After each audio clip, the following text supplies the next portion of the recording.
Quelle banque choisir quand tu vas devenir frontalier suisse? Le choix peut être différent selon ton profil et ce que tu vas en faire. Déjà, première chose, dès que tu vas décrocher ton premier job, il va falloir un IBAN en CHF, donc en francs suisses. Car ton employeur va jamais te virer ton salaire sur ton compte français. Donc il va te falloir soit une banque suisse, soit un système de change pour pouvoir rapatrier ensuite ton salaire sur ta banque française. Pour moi, il y a deux types de profils. Soit ceux qui aiment passer du temps en Suisse, dépenser en Suisse leur salaire et vivent plein d'activités du coup sur le sol helvétique, ou bien les personnes qui font absolument rien du tout en Suisse, qui veulent juste profiter de leur salaire en France comme avant. Déjà, je vais te dire tout de suite les options à bannir qui peuvent être alléchantes, surtout au début. Si tu es dans une grosse banque comme le Crédit Agricole, le CIC, la Banque Populaire, souvent ils proposent des comptes en CHF faits exprès pour les frontaliers, mais bien souvent ces comptes coûtent excessivement cher en maintenance et ils prennent des frais énormes sur le taux de change. Du coup, c'est vraiment pas du tout la bonne solution et je te conseille de pas l'utiliser. Et je te dis ça de mon expérience car quand je suis arrivé, c'est exactement ce que j'ai fait.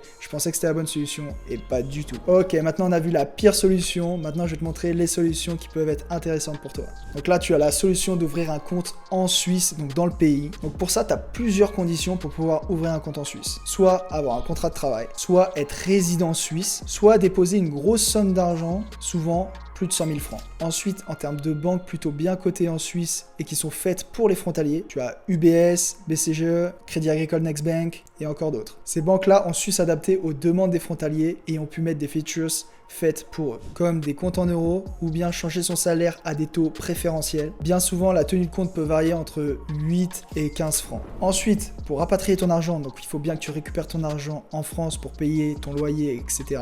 Tu as plusieurs moyens. Tu as soit le moyen de te faire des virements par des services de change, soit des virements SEPA, internationaux. Donc, ouvrir un compte bancaire en Suisse peut être intéressant si tu as beaucoup d'activités en Suisse, si tu dépenses souvent en Suisse et si tu as un intérêt d'avoir un compte en CHF, d'avoir un compte dans ce pays. Et aussi bien sûr de profiter de cette liberté un peu plus haute que la France en termes de liberté bancaire. Et oui, en Suisse, ils regardent moins si tu as envie de retirer de l'argent, poser de l'argent, etc.